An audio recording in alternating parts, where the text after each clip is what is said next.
పార్వతీపురం మాన్యం జిల్లా గుమ్మలక్ష్మీపురం మండలంలో జిల్లా విద్యాశాఖ అధికారి ఎన్ తిరుపతి నాయుడు పలు ప్రభుత్వ విద్యా సంస్థలను సందర్శించారు. ముందుగా మండల కేంద్రంలో ఉన్న జెడ్పీహెచ్ఎస్ పాఠశాలకు వెళ్లి 10వ తరగతి విద్యార్థులకు జరుగుతున్న ప్రీ ఫైనల్ పరీక్షలను పరిశీలించి విద్యార్థుల విద్యా సామర్థ్యాలను తెలుసుకున్నారు. అదే పాఠశాలలో అంగన్వాడీలకు జరుగుతున్న జ్ఞాన జ్యోతి శిక్షణ తరగతులను పరిశీలించి అంగన్వాడీ టీచర్లకు హెల్పర్లకు పలు సూచనలు చేశారు. అలాగే స్థానికంగా ఉన్న ఏకలవ్య మోడల్ రెసిడెన్షియల్ పాఠశాలలో జరుగుతున్న సిబిఎస్ఈ 10వ తరగతి ఫైనల్ పరీక్షలను పరిశీలించారు. చివరిగా తాడికొండ గ్రామంలో ఉన్న గిరిజన సంక్షేమ ఆశ్రమ పాఠశాలను సందర్శించి విద్యార్థులకు అందుతున్న వసతులపై ఆరా తీశారు. ఆయన వెంట ఎంఈఓ చంద్రశేఖర్, ఐసిడిఎస్ పిఓ మరియు సూపర్వైజర్లు, సిఆర్పీలు ఉన్నారు.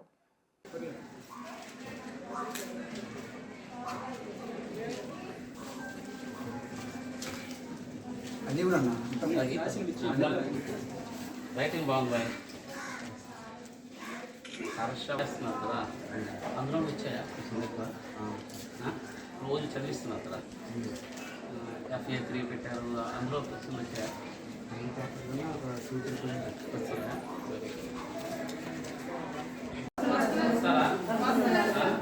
పుస్తకం రాలా? ఇప్పుడు అక్కడ ఇప్పుడే చెప్పాను, రావాలనిపించాలి అంతే కదా. మీ దగ్గరకు వస్తే హాయిగా ఉంటుంది, ఆడుకుంటాము, పాటలు పాడుకుంటాము అనిపిస్తే వస్తారు. మనం ఓపెన్ చేసాం, ఇక్కడ మన ఎలిమెంట్ స్కూల్లో ఒకటి చాలా దగ్గర ఓపెన్ చేసాం. ఆ తర్వాత 3 మాసాల తర్వాత ఒక ప్రైవేట్ స్కూల్ వచ్చినప్పుడు మీకు ఐడియా ఉంది. నీకు ఏ సబ్జెక్ట్ ఈజీ ఉందా? అన్ని సబ్జెక్టులో ఏది ఈజీ ఫీల్ అవుతుంది? పర్వాలేదు చెప్పు. సోషల్ ఈజీయా?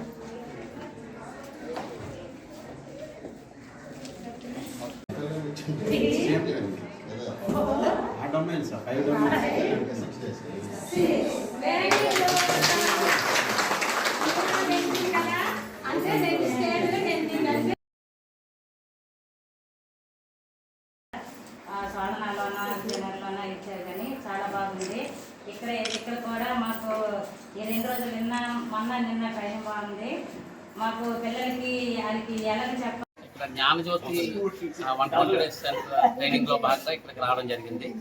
ఇక్కడ జ్ఞానజ్యోతి ట్రైనింగ్ అయితే చక్కగా ఐసిడిఎస్ వాళ్ళు, ఎడ్యుకేషన్ డిపార్ట్మెంట్ వాళ్ళు కోఆర్డినేట్స్తో చేస్తున్నారు.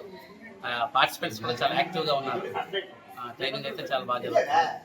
2వ సంవత్సరం 10th క్లాస్ సంబంధించి మన జిల్లాలో 10,458 విద్యార్థులు ఉన్నారు. వారికి గాను 67 సెంటర్లు ఏర్పాటు చేయడం జరిగింది. ఒక 3 ఫ్లైయింగ్ స్క్వాడ్లు ఏర్పాటు చేయడం జరిగింది. మరి పిల్లల ప్రిపరేషన్ విషయంకి వచ్చినట్లయితే 100 డేస్ యాక్షన్ ప్లాన్ అనేది SCRT ఇవ్వడం జరిగింది.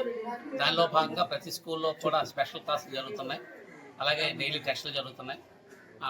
వర్కింగ్ అవర్లో కూడా ప్రతిరోజు ఒక సబ్జెక్ట్కి 2 అవర్స్ చెప్పున టైం టేబుల్ కూడా మార్చడం జరిగింది. మరి ఇప్పుడు ఈ రోజుతో ప్రీ ఫైనల్ ఎగ్జామినేషన్లు పూర్తవుతున్నాయి. మొన్న SA1 ఎగ్జామినేషన్లో ఉన్నటువంటి గ్రేడింగ్ ఆధారంగా పిల్లలు ABCD గ్రూపులుగా చేసి వాళ్ళ మీద వాళ్ళకి స్కోరింగ్ కోసం చర్యలు తీసుకుంటున్నారు ఉపాధ్యాయులంతా కూడా. అలాగే CD గ్రేడ్ సంబంధించి ఎవరైతే పాస్కి ఇబ్బంది పడతారో వాళ్ళ కోసం ప్రత్యేకంగా క్లాసులు ఏర్పాటు చేసి వాళ్ళ మేరకు కావాల్సిన మెటీరియల్ వాళ్ళు సప్లై చేసి చదివించడం జరుగుతుంది.